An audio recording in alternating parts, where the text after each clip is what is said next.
there is so much out there to get mad about. Social injustices, class warfare, continued colonization, the active destruction of our planet by those focused on profits and not people. We can find it overwhelming at times. The good news is there are equally as many, if not more, stories of people coming together and rising up against the forces at play. So the creators of Blueprints of Disruption have added a new weekly segment, Rabble Rants, where we will unpack the stories that have us most riled up, share calls to action, and most importantly, celebrate resistance. All right, Jeremy, I don't think there's an audience member that doesn't know who you are. You've been on the show before, but just in case, can you introduce yourself, please? My name is Jeremy Appel. I am an independent, Edmonton-based journalist and podcaster and forthcoming author. I should probably plug that because I think that's a difference between last time I was on. I have a book about Jason Kenney coming out in February. You should read it when it's out and pre-order it now. You can do that on the publisher Dundurn's website. There's a shop. You go the page of the book, and there's a shop local tab, and you hit it, and you put in your postal code, and it shows you an independent bookstore nearby that you can pre-order it from. I should have probably saved that for the end, but. Don't worry about it. I mean, let's talk. I've seen you accused of promoting Jason Kenney. So just to be clear, it's not I don't imagine you spend a whole lot of time praising Jason Kenney in there. You're going to scare the audience. No, there's very little praise in that book. But yeah, I mean, I don't know. I think my editor did a good job sort of toning it down at certain points, so it's not just like an outright hit job, I guess you could say. But obviously, if you like Jason Kenney or if you're to the right of him, you're probably going to hate it. It comes out on February 6th. We'll link people to it in the show notes. Yeah, which is a long time from now. But long time. Yeah. No, the book publishing world is weird. I think it's just because publisher is like juggling like hundreds of like different titles at any given time, so they need time to like work on all of them.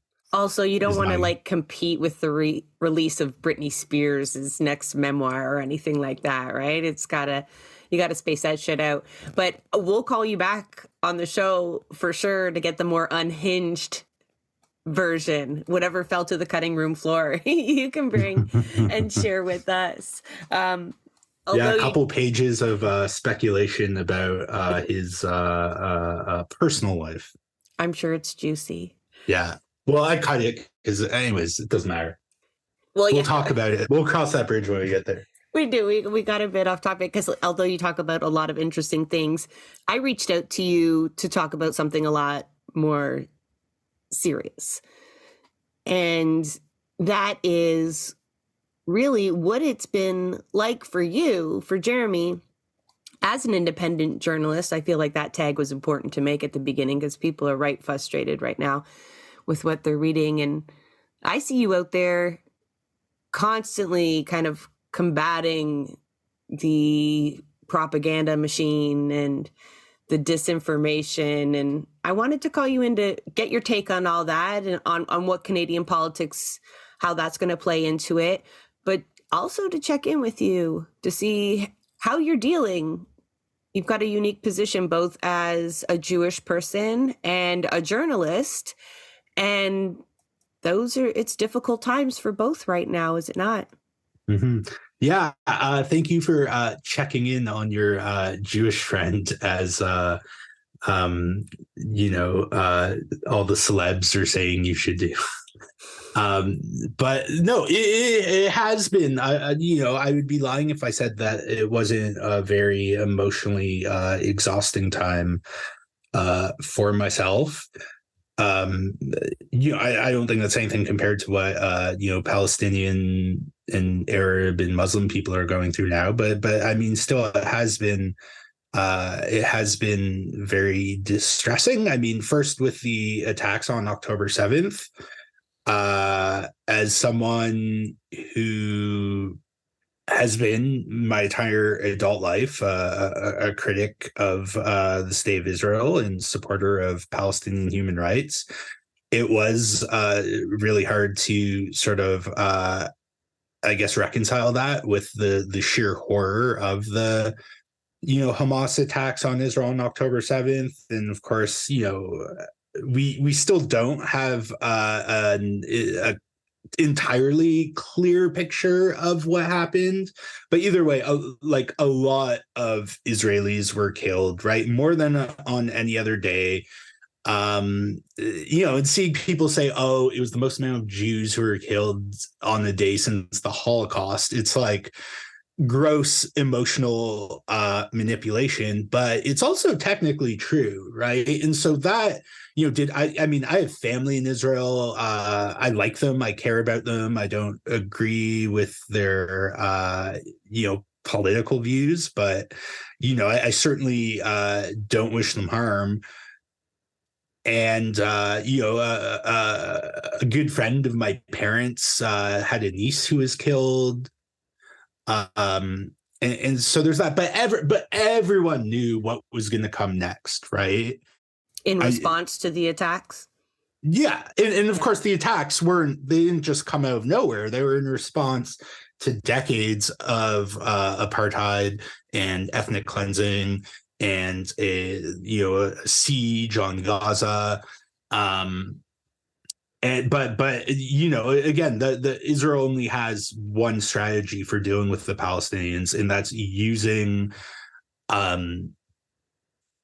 brute force to respond to any acts of violence against Israeli civilians, to do 10 times, at least 10 times worse to them what was done to us, quote unquote. And as that week after went on, in sort of the body count of Palestinians started to exceed Israelis, it was like, okay, like October 7th is, it pales in comparison to what we're seeing in Gaza now. And because I know a lot of pro-Israel people from my youth who I follow on Instagram, and a few of them I'm still friends with, so we go way back, and like they're otherwise good, well-intentioned people. They just think in a certain box they've been taught to think in, where it's like us against the world, and Israel is just an extension of the Jewish people. And that's been really distressing for me to see people I know from when I was a kid just outright calling for genocide, frankly. Yeah, that's been tough. And just also seeing them say, oh, well, if you didn't have anything to say about October 7th, then why are you criticizing Israel? And it's like, people had lots of things to say about October 7th. And I certainly don't expect Palestinian people to immediately rush to denounce it, when, I mean, what Hamas did on October 7th is what Israel's been doing to the Palestinians for decades. Like even the most grisliest unconfirmed details, like cutting a pregnant woman open and pulling the fetus out and then killing them. I mean, that is what Israel oversaw in the Sabra Shatila massacre in 1982. The Phalangists, the Christian militias who massacred almost 2,000 Palestinians in like 2 days while the Israelis stood guard, did that, right? Talk about mass rapes. I mean, that you read accounts of the Nakba. I mean, the Israelis did all these things, putting babies in ovens, which again appears to not have actually happened. Which, I mean, it sounded really fake when I heard about it, but because then of course all the Zionist propagandists were like, oh my God, this is literally the Holocaust. And I mean, if Palestinians breaking out of their concentration camp in Gaza and committing these atrocities is the Holocaust, then what do you call what Israel's doing in Gaza, right? And again, it's this mentality that frames us perpetually as us as in Jewish people as victims who are only ever responding to like external threats, and it makes it hard to have any sort of compassion towards those we commit violence against.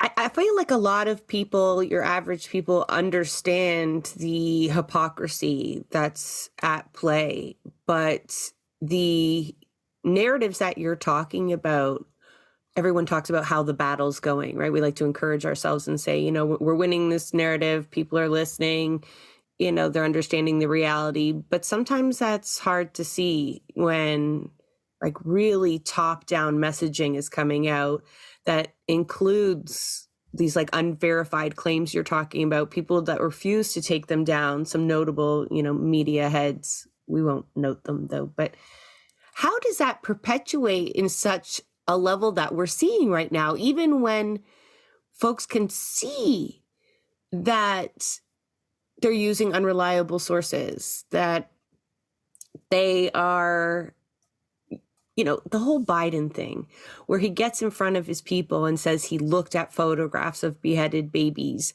and walks it back a couple days later, but yet people are still coming at us with the Secretary of State, Blinken, his words, as though they're Bond, right? As though there's some sort of Why anything. No.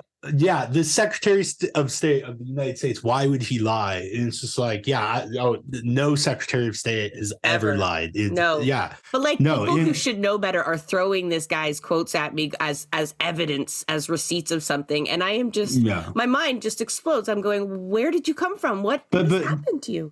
But just to be clear, actually, it wasn't a couple days later that the White House walked back Biden saying that he saw pictures of beheaded babies. It was immediately after the press conference when reporters reached out to the White House to be like, did he actually saw pictures? And they were like, no, he didn't. He read about it in media. Netanyahu told him.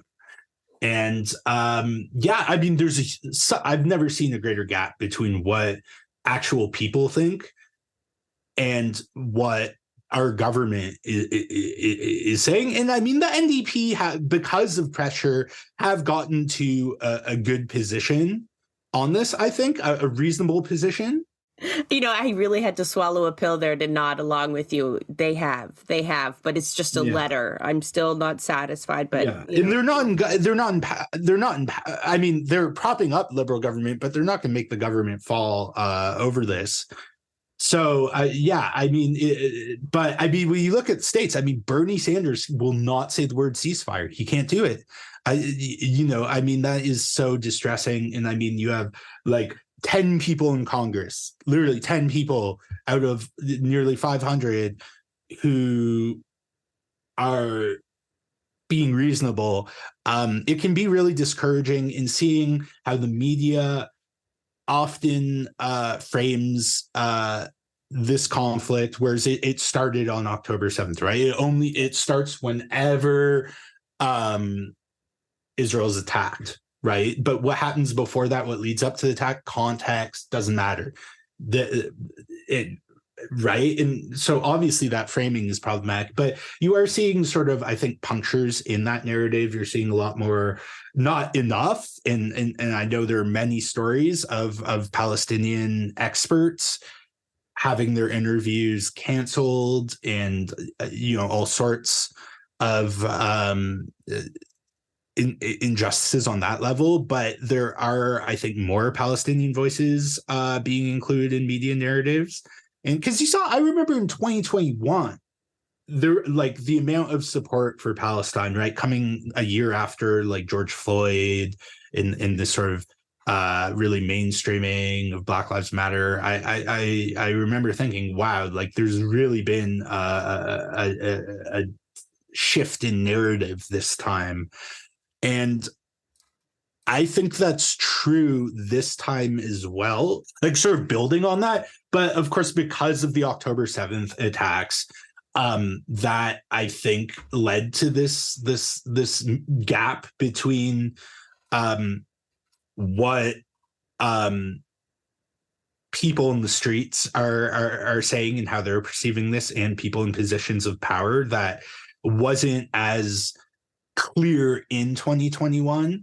But this effort to frame it as Israel's 9/11 I mean, that works on some people, but a lot of people, it's like, yeah, and they're responding to it like the US responded to 9/11, which we can all see now wasn't the appropriate response. And I remember I was arguing with this Israeli, like quasi-Israeli government propagandist. Like he works for some like think tank that's like funded by the you know what I mean? Like he doesn't work for the Israeli government, but he does.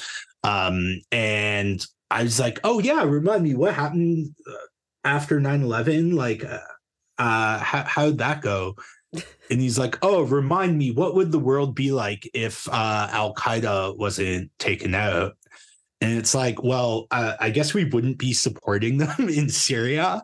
There wouldn't be ISIS. Millions of people would be alive. It's like we're experiencing like this real right in front of us revisionist history happening. Like we're watching people shift their positions from like 10 years ago. They just right in front of us, real blatant, like as though it's not actually happening.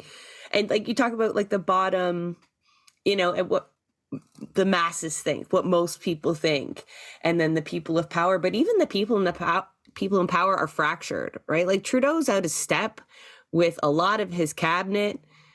The NDP, should have had a clear position. Their members had kind of given them a clear position from the onset. They could have been on the right side, but it was really, really, really top decision makers. And Biden's rumored to be completely ignoring his advisors.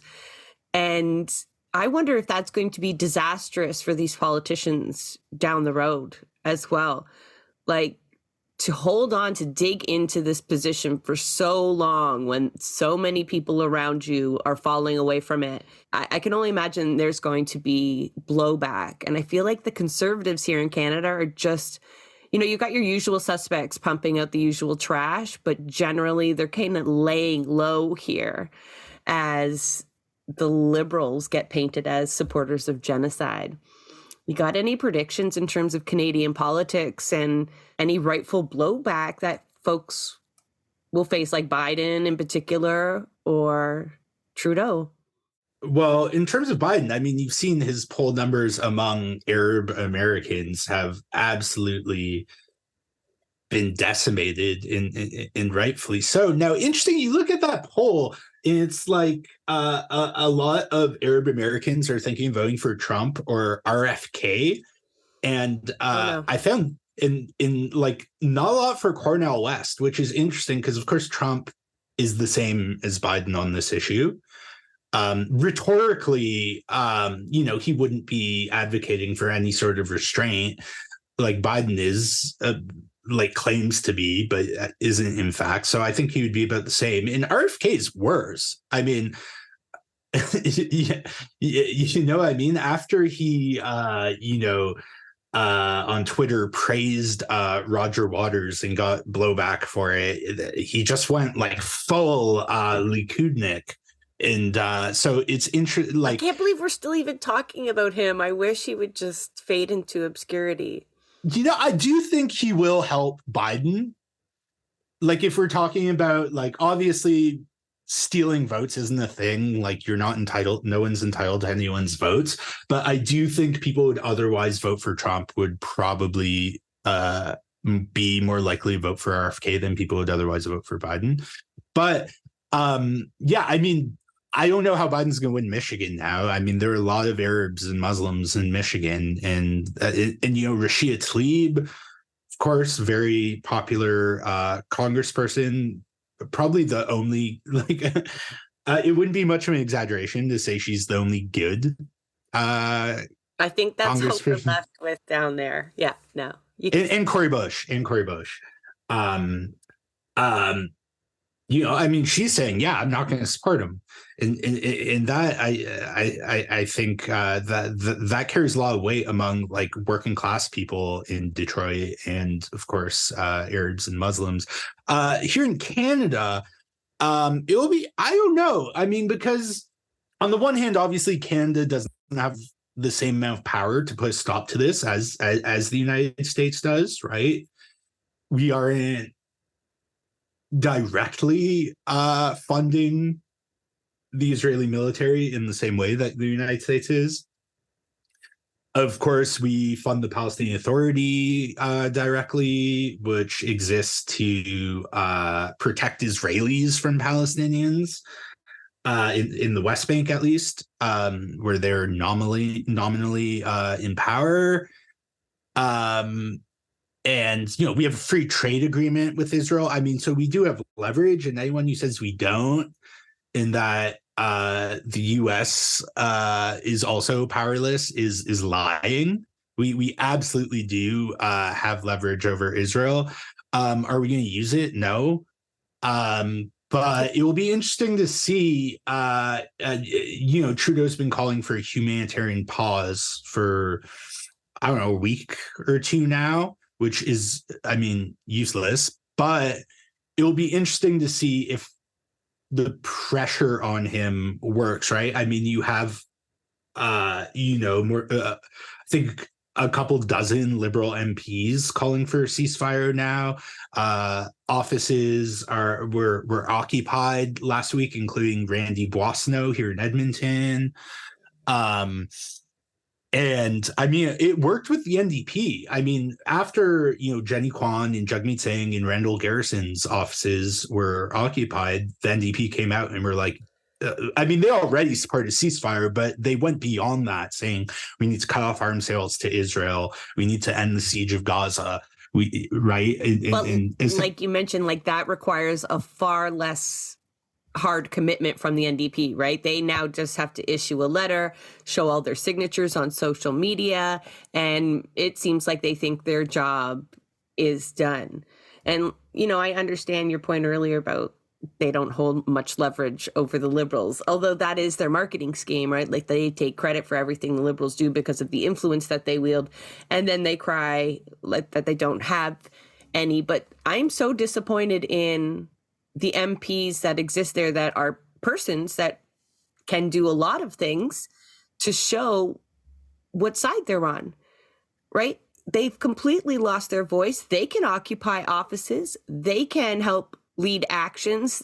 There's nothing preventing them from doing this except fear of reprisal, but that's not stopping everybody else out here sticking their neck out for Palestine, right?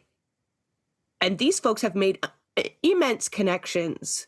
They have, many of them are guaranteed pensions and still won't stick their neck out at this point.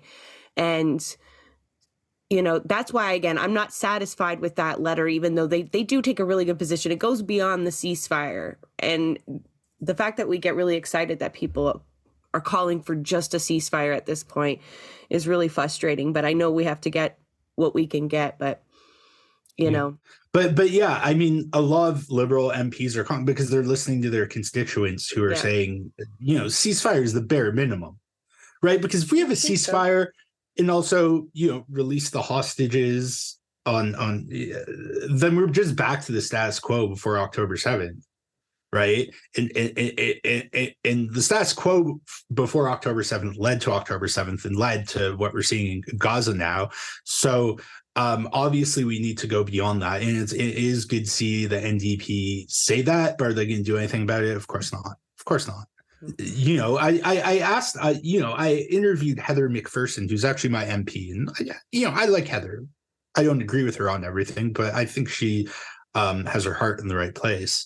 And I interviewed her on the Forgotten Corner with my co-host Scott Schmidt, and we talked about Ukraine a bunch and about Palestine. And I was like, when it comes to Ukraine, we're saying not only should we send weapons to Ukraine, but we need to send as many weapons to Ukraine as they're asking us for. right? That's her position. Now on Palestine, she's saying, no, we need to stop the violence, whether it's from Israel or the Palestinians, and we need to put pressure on Israel as the more powerful party. But, I mean, there's a clear cognitive and obviously Ukraine and Palestine aren't the exact same. There are similarities and differences with the conflict in Ukraine, but she didn't really have an answer. She was like, look, we're not perfect. Like she said that. She's like, look, we're not perfectly consistent. I get that, but we're the best you have, or something like that, which is on the one hand is very cynical, but on the other hand, it was like refreshingly honest for her to be like, yeah, we're not like there, that she didn't have a good answer, and she acknowledged that. So I think that's where a lot of the personal attacks come from online, where you kind of get to this point in the argument where there is no defending it, right? There is no real explanation as to why, not that you can say out loud, to why Palestine would be denied the right to arm resistance and we arm Ukraine to the teeth, right? Because there really is no end. It has to stop there. Then it denigrates to, calling absolutely everybody who speaks against Israel an anti-Semite. Or the way that folks come after people like Fred Hahn and Sarah Gemma. And then when you come back and say, give me the quote, what upset you the most? What was the anti-Semitic line in her statement or an action she took, And then it just degrades from there. There is no receipts or, there is no mass protests in favor of Israel because, those signs would be really hard to make. It's really hard to justify that.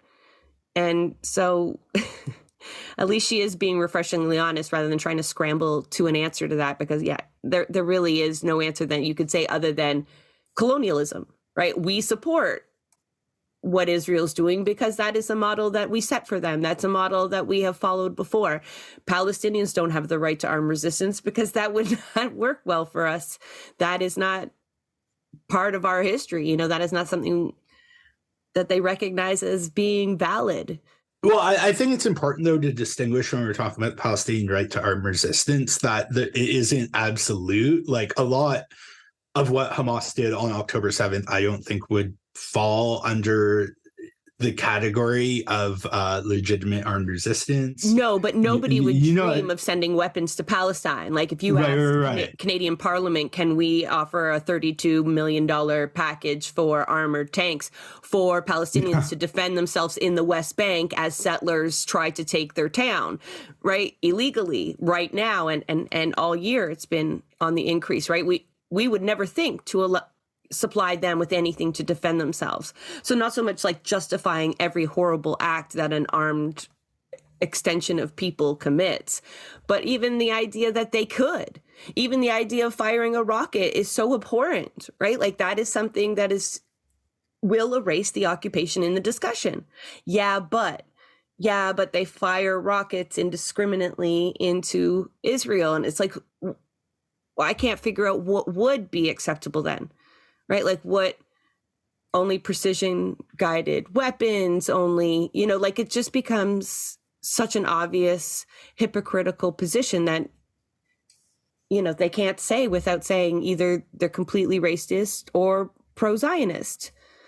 So, yeah, no, it's definitely not to condone any form of resistance, right? In the same way that nobody condones the most horrible things the U.S. has committed in their war, right? Even though Americans would defend the war and their troops and all of that, they would still acknowledge the things that had happened, the civilian casualties, the, what do they call it, collateral damage, is not wanted, is not something to celebrate, So, but yeah, there's just completely different standards when we come into this discussion. I want to shift a little bit to your role as a journalist now. And that must be difficult to watch, the numbers, the same as we've seen a higher death rate of children in Gaza than like armed conflict over the last few years. That is the same with the amount of journalists that we've lost in this conflict. if that's even an adequate word for what's happening, where it's hard to dispute at this point that the IDF is targeting Al Jazeera journalists and other journalists, but there are still people online that are saying otherwise. Yeah, like NATO Joe, who's we don't now like to talk about Joe on this this program, but that's exactly who I'm talking about. You got it. Yeah, of course. And he's doing his I left the left arc, and I mean, I good for him on becoming a National Post columnist. I hope it pays well. But yeah, I mean, it's again, we're seeing exactly what's happening, and there's just all of these figures in Canadian media, not to mention government, telling us that it's not what it looks like. It's actually the opposite of what it looks like. The grossest talking point for me is that, oh no, Palestinians are suffering under Hamas. We're helping Palestinians by flattening their neighborhoods. And then when you ask, okay, well, once this is all done, do you expect a Palestinian person who's lost their entire family to have a more favorable disposition towards Israel or less? They say, oh, that doesn't matter. We need to destroy Hamas. And it's like, but you just said that you support the Palestinians. And it's just so phony. It's such a phony talking point. And again, no one outside of these like media circles believes this shit. And people who like care about what these pundits have to say. And there's a generational divide too. There's a very clear generational divide, like our parents' generation, which came right after the Holocaust, and they saw sort of Israel as this great redemption narrative and just refused to believe it's anything but that. But I think, again, among younger people, especially people younger than ourselves, it's like, how do you justify this? Like, why is the Holocaust? Why are the Palestinians being scapegoated for the Holocaust? And people saying that October 7th was like a second Holocaust. It's like, well, if killing 1,400 people, largely civilians, though again we don't know the total tally, but a lot of them were clearly civilians, then what is killing 9,000 in growing people? And again, I mean, Israel's not even in past conflicts. I think Israel put a lot more emphasis on the fact that, we're trying so hard to limit civilian casualties, but they just keep getting in the way. Human shields. Now it's just like, okay, we need 1 million of you to in one of the most densely populated places on Earth to relocate to half of it, making it. I mean, I would assume that if Israel does wipe out northern Gaza and creates this like security buffer and confines everyone to southern Gaza unless they flee elsewhere, which, by the way, they currently aren't allowed to do, even if they want to.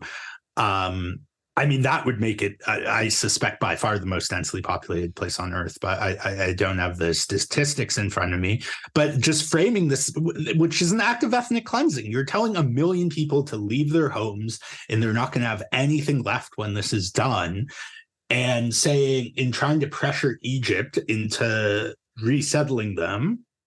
And the Western nations will play a role in that too, in hiding their involvement, coming out looking like roses by taking in refugees or aiding in the resettlement. Well, I don't know if the liberals will be like, yay. I don't know if you saw that piece in 972 Mag, which is a great Israeli-Palestinian publication that I think your listeners should read. I mean, that is the plan, right? The Israeli intelligence ministry, which the piece notes isn't like a decision-making body and sort of makes suggestions that are or aren't taken up by the government and the military. It was like, yeah, we need to relocate all of Gaza to the Sinai or have them resettled elsewhere. And yeah, and we're gonna ask that, and we're gonna present it as we're doing them a favor. We're trying to limit civilian casualties by pushing them elsewhere. And otherwise, people who are like generally quite reasonable on this subject that I've spoken to and are critical of Israel are like, yeah, well, but that's not the official policy of the Israeli government. It's just this one ministry making suggestions. But the first part of that plan has already been implemented, which is clearing out northern Gaza, right?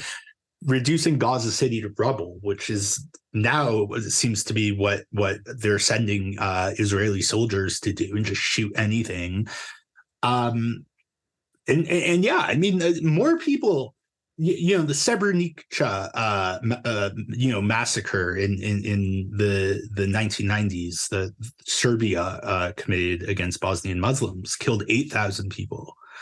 And now we're at 9,000 people in Gaza. I mean, by the time this episode is out, I don't recall what your sort of turnaround is, but pretty quick. I mean, it will probably be 10,000, right? And no one's doing anything. I mean, I shouldn't say Western, because it's one thing, to say, it's easy to say, oh, Western governments aren't doing anything to stop it. It's worse than that. The United States is actively abetting it. I mean, they just approved $3.5 billion for Israel that has no congressional oversight or anything, right? Just like giving them money with I don't even want to say no strings attached, because US aid to Israel already has no strings attached, but this is like, well, especially when you position it amongst what's happening right now, like how can you at the same time ask for restraint and then give them unconditional funds to right. Yeah, and Canada too. I'm looking into this actually. I'm working on a piece today for the Maple, that because Canada sent a special ops team to Israel, right? I don't know if you caught that piece in Global. We did. We covered that on our last show, the Special Task Force. Right, exactly. And he also flew when we were evacuating Israelis a few weeks ago. We flew a couple of plane loads of Israelis back to Israel, and Global Affairs Canada essentially won't say whether they were reservists or not. But I asked them about it, and they said they weren't explicitly reservists, which explicitly seems to be doing a lot of work in that. And so, yeah, I mean, we're totally complicit. And that's why I was talking to a friend of mine over the weekend who's, works in media. They're progressive. They're reporters, so they have to, do the whole neutrality thing. But they don't cover like global affairs or anything. But they're just saying, yeah, I've been avoiding this topic because, like, I know it's horrible, but I don't have any skin in the game, right? I'm not Palestinian. I'm not Jewish. And it's like, no, but you're Canadian, so you do have skin in the game because we're complicit. Not only are we possibly flying reservists to participate in this ethnic cleansing campaign in Gaza, and we're sending a special forces team to do that, which the government says is just to like protect our consulate. But I'm confused as to why a special forces team would be needed to do that. But I'm also not a military expert, so that could be a valid explanation. But we also have a free trade agreement with Israel that is horribly skewed. I mean, goods produced in illegal settlements have no tariffs on them. And I mean, that's a good, again, I don't expect the Canadian government to call for Palestinian liberation. Or BDS. Or certainly not Trudeau BDS thinks or that it's an evil thing. Overnight. Yeah. No, there was a great piece in the Maple yesterday or the day before. I don't know if you saw it, from Alex Kosh, whose work on this has been fantastic. He's a friend of mine. Shout out to Alex. That was like, every non-violent form of Palestinian resistance has been condemned by Canada, right? Yep. United Nations resolutions, BDS, Israel Apartheid Week. And we know what happens when we cut off everybody's avenue to change, right? Like even within small institutions, you get disturbances, right? People who need to break out of the processes because they don't work. They're not doing anything. And so, yeah, like you point to the March of Return for folks in Gaza, and they were just mowed down, right? With the policy of shoot to injure, especially. So the casualties were still over 200 dead, but thousands injured. Again, media targeted, medics targeted, and that was simply a march, right? It was to the wall, and if you describe it and understand it as a prison, it's easy to frame it as a violent act, right? That's the whole idea. But absolutely everything, even simple things like simple actions to push IDF off of campuses were met with resistance, slander, just that is an anti-Jewish thing to do. It's, taking even an anti-Israeli position has been labeled as un-Canadian, and I guess, again, I go back to that point where you start looking and reminding ourselves how colonial we are still, right? And how we frame our foreign policy that way. It doesn't become so puzzling as to why we try to fend off any criticism of us. I think there's a lot of projection there in terms of Canada's own actions and that of Israel. But you talk about the role of the media. How do you see your role? How do you, as an independent journalist, going up against publications like the National Post, that so ironic for Joe Roberts to frame Al Jazeera as simply a propaganda machine, right? He calls it a state-owned enterprise. What's the quote? Under the charade of objective journalism is a propaganda machine designed to subvert U.S. interests. I don't know how else you describe our media most of the time, just with the opposite goals, of propping up U.S. and Canadian interests, capital interests. But there's a real attempt to invalidate the one set of journalists that we can somehow rely on from inside Gaza and the West Bank. But you're a little bit more removed, right? So what's your role as an independent journalist? And it's really complicated because then how do you focus on anything else? Maybe that's like a two-part question because I'm struggling with that as well. Yeah, I mean, it's been a struggle. I mean, I have a book coming out about Canadian and Alberta politics, and I mean, it's coming out in a few months, right? So it's not like I have to be promoting it aggressively right now, but it's like, yeah, I mean, I can't just seeing how there's almost no voice in Canadian punditry criticize. I mean, everyone is besides Sri Pardkar, every like regular Canadian columnist has either said nothing or talked about how Israel is preventing another Holocaust by flattening refugee camps and bombing hospitals and ambulances and using white phosphorus on United Nations schools. I mean, this is evil shit. Evil, right? And these same people who are talking about the evils of Hamas, and I agree. Like Hamas is, and again, it's easy for me to say, and I don't expect Palestinian people to make this observation as a condition for solidarity with them, but Hamas is a sinister, authoritarian, religious fundamentalist movement that is profoundly conservative, but you have to look at the big picture. When you look at the big picture, it becomes clear that we're not the good guys, right? Right. And not right. Like this isn't, there's this lazy binary thinking that that geopolitics doesn't exist, and they're just good guys who are us and bad guys who are them. That But has there never are been no, more obvious as it has been yeah, right now, I think. yeah. And it's not, again, in anything you say in support of the Palestinians that actually listens to what Palestinian people are saying is you're pro Hamas. You support, all these.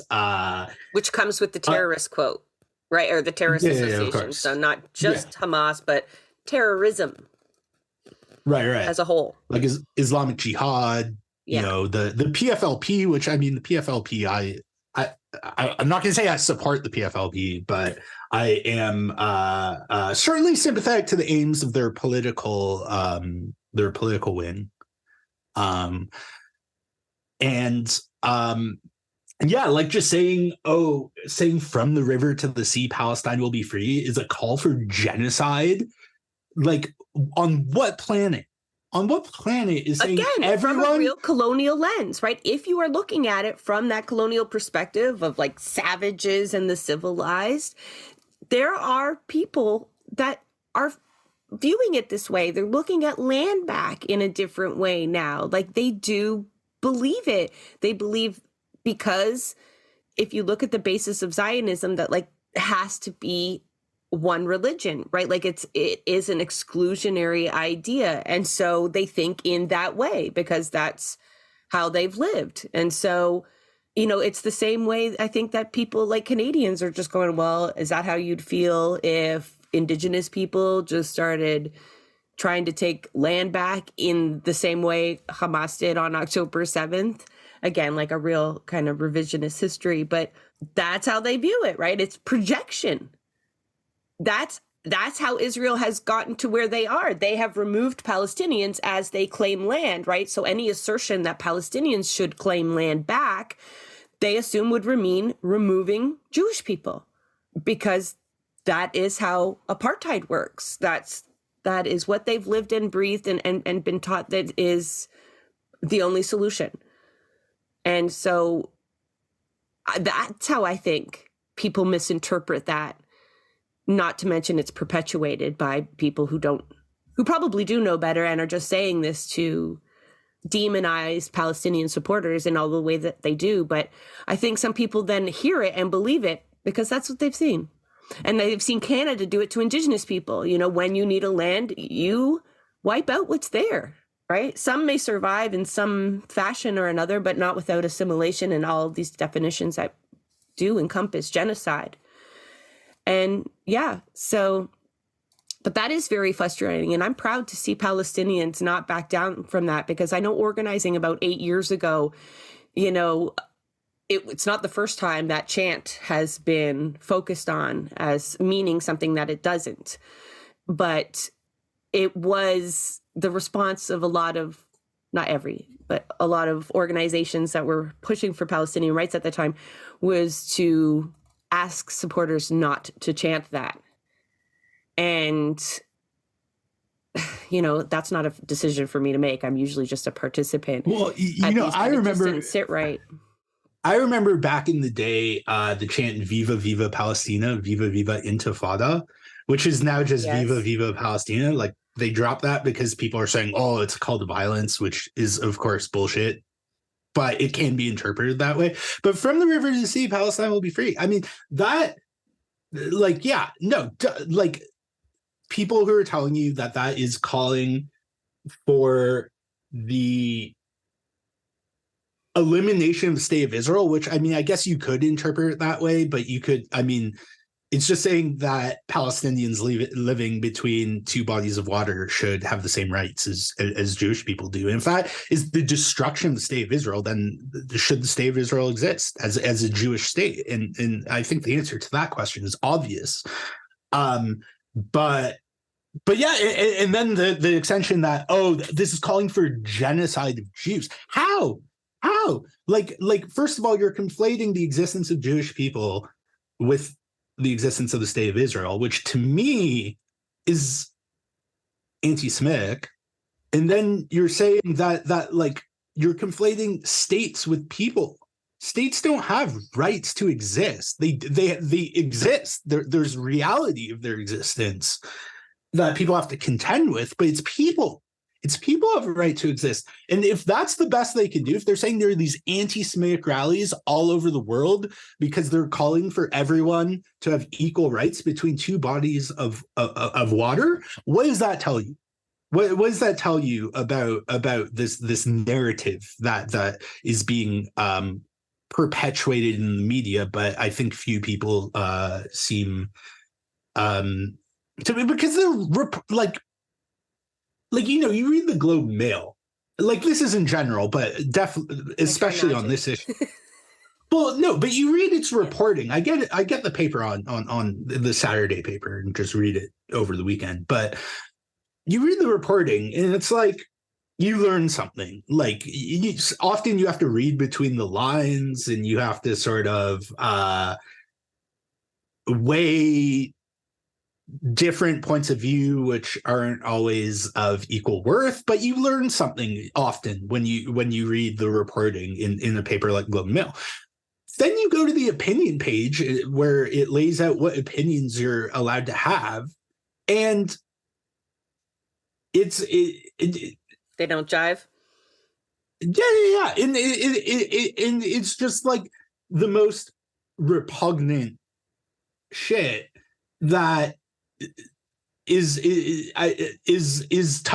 just pure ideology, right? It's pure ideology. Not that ideology doesn't affect the way people like report the news, because it absolutely does, including yourself, right? Yeah, of course. And the difference is I'm open about that. And, I sort of sometimes blur reporting with analysis and opinion. But yeah, I mean, you learn something. But I mean, there's nothing to learn from these minds, and there's no even acknowledgement that there's another perspective to it. And again, I've seen, and I think the only, if I'm not mistaken, the only Canadian newspaper that actually does foreign reporting anymore is the Globe. And like, I think like Jeffrey York and Mark McKinnon and others have done a good job, I think, at and I think a lot of people disagree with me, but they've done a good enough job, like, presenting what's going on accurately without explicitly telling you what is going on, right? But then you read Andrew Coyne and Robin Urbach and Marcus G and Konrad Jakubowski, and it's just like, what are you talking about? Like, go out and talk to someone. Like, you know what I mean? Like, meet a person. That's not all anyone is reading, right? Because if it was, when you pair these kind of so-called unbiased reportings with highly inflammatory opinion pieces, you come out with one end, unless you've got someone that's real critical thinking, trying to dissect what they're reading and taking the effort to look beyond that. But so few do that, right? So it ends up being left to independent journalists like yourself and other folks for saying that quiet part out loud, McKinnon won't say. Which reminds me, because to directly answer your question, the job of a writer, I don't know if you saw Ta-Nehisi Coates on Democracy Now! Yesterday, talking about his experience in Gaza, visiting, I think it was actually the West Bank. I don't know if he went to Gaza, but and just saying that, like, it really resonated with me when he said the job of a writer is to bear witness. Right? It's to be honest and tell people what you're seeing. And that, of all people, writers should be the first ones to speak out about this. It's funny because I remember when Cornel West and Ta-Nehisi Coates had their like feud, and one of Cornel West's points that I thought was valid was, he's like, you never hear Ta-Nehisi Coates talk about Palestine. Like, what? Why is that? Why isn't he like challenging power in that way? And now he is. And so, I mean, it is good to see. And I do think it's a sign that the narrative is shifting. The question, because I don't expect Palestinian people to care what the Western narrative is shifting. Like Western sympathy isn't going to give them their rights. I mean, it will play a role. It certainly doesn't hurt, but I mean, I think the narrative clearly is shifting on this topic. And I think, again, if you read the op-ed pages of our newspapers, or if you read this like really neutral reporting that is supposedly just the facts, it's hard to see that. But then you see what's happening in the streets, right? You see massive protests that are growing, and the pro-Israel side isn't growing. Same people, right? And in fact, it's getting small. I would say, yeah, it's shrinking because it's becoming harder and harder to hold that line. Because like on October 7th, October 8th, they had many people on their side, right? Felt like everything. Yeah, because people who know the history and context were like, yeah, well, you're about to do way worse and have done way worse. But it's just, I think I saw David Klyon, who writes for Jewish Currents and N+1, and tweeted that like Israel's like setting a world record for like burning international goodwill. And yeah, I mean, it's going to be hard once the dust settles for this, for people to justify not boycotting Israel, right? For people to want to engage with Israel when, I mean, clearly, this apartheid system, of course, is bad for Palestinians. Of course, it's bad for, Arabs in southern Lebanon and Egypt and Jordan. But it's also bad for Israelis because it leads to things like October 7th, right? And I think that is an important point too, right? That I think Archbishop Tutu said when he was talking about Palestine, and he's saying like going through the checkpoints and seeing these Palestinians being brutalized. It's also, and I'm trying to say this in a way that isn't centering the sort of Israeli experience like you see sometimes, but it also does damage the souls of the occupiers, right? To see these kids just manning checkpoints or invading Gaza City. I mean, that, and again, we shouldn't use this to detract from the suffering of the Palestinians, which is far worse, but it's also bad for the occupiers, right? It's all like it is. And it's important to understand their psyche, right? To how this is perpetuated, right? How they can dance outside of an open air prison and not be impacted in that way, because a lot of people want to look to the people of Israel to change their government, but I think we lose sight of how but like change their government. Even we are in changing our own government for the better, right? But change their go ahead. Change their government to what? I mean, the entire Zionist political spectrum in Israel supports the war, right? It's only a handful. We don't have to call it a war. Yeah. This campaign of slaughter. It's right. I mean, the entire mainstream Israeli, right? All the people who were protesting Netanyahu, they were protesting for the Palestinians. Somewhere, and I supported the protests because there's something to build on, right? But now they're all fired up to take revenge on Palestine. And of course, the attacks of October 7th were revenge, right? And I don't want to be both sidesy about it, but there is a cycle of violence, right? And Hamas issues another statement saying we are going to keep attacking in response to this. And I'm still shocked at how many people see that statement presented as evidence of how barbaric they are, but in the midst of a campaign of revenge. A campaign of revenge that you've acknowledged is revenge, most part. Some are just like, oh, we're weeding out Hamas. But no, in general, it's like an eye for an eye. This is what you get. You supported Hamas. You didn't remove them. You let them build tunnels instead of water pipe. Like just the most nonsense coming out.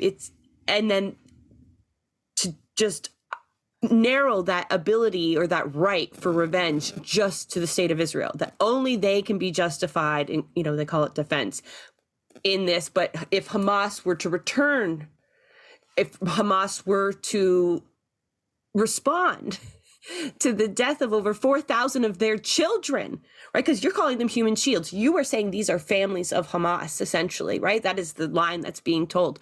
What do you think those fighters are going to do now? What if they were so angry and backs to the wall and responded in that horrific way? I can't understand how people can't look at Hamas saying we're going to do this again and see anything but, well, I guess, yeah, that's what happens, right? But no, it's this shock, this like, how could they? You see, we're justified. And it's like, no, you don't understand. That's the receipts that you are not justified, that your tactics are not going to work. But I think, like, if you really boil it down, we don't have time to get into it today, but I think you and I both know, and a lot of people know, that it's not even about Hamas. You hit on it at the beginning, that it is a land grab. And just like we use the war on terror to justify, solidifying oil reserves and, getting contracts in all of these countries and whatnot, very little of it had to do with actually rooting out militant groups, whether you call them terrorists or not, right? It's always about getting land and then selling it as something else, right? So those intelligence reports that we see that advocate for moving everybody out of the north of Gaza, that'll be used in the same way the weapons of mass destruction, like these memos that are used to then justify what was already been in the cards for a long time, right? Like, yeah, exactly. And that is another thing about October 7th. I mean, it gave the openly exterminationist Israeli government the opportunity to do what it's said it wants to do. And people, point to that interview with that Hamas official as like this smoking gun that Hamas wants nothing more but to commit violence against Israeli Jews. And it's just like, look at what the Israeli government, people in the Israeli government have been saying look, Itamar Ben-Gvir, right? Or Netanyahu himself, or even, talking about how there is no alternative in Israel. I mean, the president of Israel, which is supposed to be this like governor general type position that is a figurehead, but he was the leader of the Labor Party before he was appointed. And he's saying there are no civilians in Gaza. It's their own fault. If they should have thought about this before and overthrown Hamas, and right. And again, they're being like deliberately obtuse when they just point at Hamas and pretend that this doesn't exist in any sort of like continuum. That's just this vacuum of Hamas, and that this is like, how can you compare this bombing of this open air prison, this deliberately disproportionate, indiscriminate bombing of an open air prison and ethnic cleansing therein, to the fight against the Nazis? Like, that is grotesque. It is so grotesque. And again, I think when the dust settles, a lot of people are going to say, oh yeah, I didn't realize how bad it was, or I didn't know. Fucking Joe Roberts goes around saying that he was against it all along. He knew all along that. Hope you took screenshots. Yeah. Don't let them forget. These people should never be allowed to forget what they supported when it mattered. And I'm just saying, especially because the right wingers are gonna whatever, they're gonna go to their deathbed saying that this was justified. But the liberals, the more centrist types or center right types, like, they cannot be allowed to forget that when it mattered, they fully supported this campaign of ethnic cleansing. And like, no pressure, but it's going to be up to folks like you to make sure that folks don't forget, right? The Canadian, all public, especially political memories are very short. We allow folks to spin the hell out of this down the road. And so, you know, you've got a big role to play there, and along with other people, you know, it's not on all your back. But before we go, I wanted to get your reaction on something. And in a way, I guess it asks a question of what would you do? You know, we hear some statements coming out from people working at the BBC that anchors and staff are crying at their desks, having to pump out Israeli propaganda in a time like this, and how, you know, that internal struggle and how do they live with themselves. Lots of people are calling for resignations of MPs, you know, having that platform and not adequately using it. What would you do if you were a BBC anchor, or you had one of these positions where clearly the pressure is on to toe a certain line that is genocide? This isn't just any old capitalist policy, right? Like, this is something next level. So be an armchair journalist for a moment. Not that you aren't one, but like, of the folks that we're being really critical of, like, what would you do in that position? What should they be doing instead of this? I mean, yeah, I do think we should feel sorry for them, because at the end of the day, there aren't a lot of media jobs around, and not everyone can do what I do and just go independent and depend on build an audience and depend on people's goodwill. So I am empathetic to that, especially people who. But I mean, when you have Palestinian journalists getting fired for simply speaking out against what's happening to their people, should never happen to an Israeli journalist or Jewish journalist. No. I mean, yeah, the least you could do is speak out and say, this is wrong. You know, and I know you don't want to get reprisals, but there are more of us than there are of them. And so it's easy for me to say in my position, right? I mean, you saw in 2021, there was that letter signed by hundreds of Canadian journalists critiquing the way Canadian media frames this conflict. And a lot of them are silent, right? Because they got a backlash for it, right? I mean, there is, this Honest Reporting Canada, for example, right? This pro-Israel media watchdog. I mean, they're open about it. They're bragging that they got these two journalists fired, and they're saying this is an example to anyone. If you express anti-Israel sentiment, we will hold you accountable. And all I can say is just don't be intimidated, right? I mean, there are people who value what you do, and again, it's hard because there is a certain degree of security with a job. But for me, I can just speak to my own experience. I'm not going to tell people what to do because I do empathize with the situation they're in, which is nothing compared to what Palestinians in Gaza are going through. But I get it.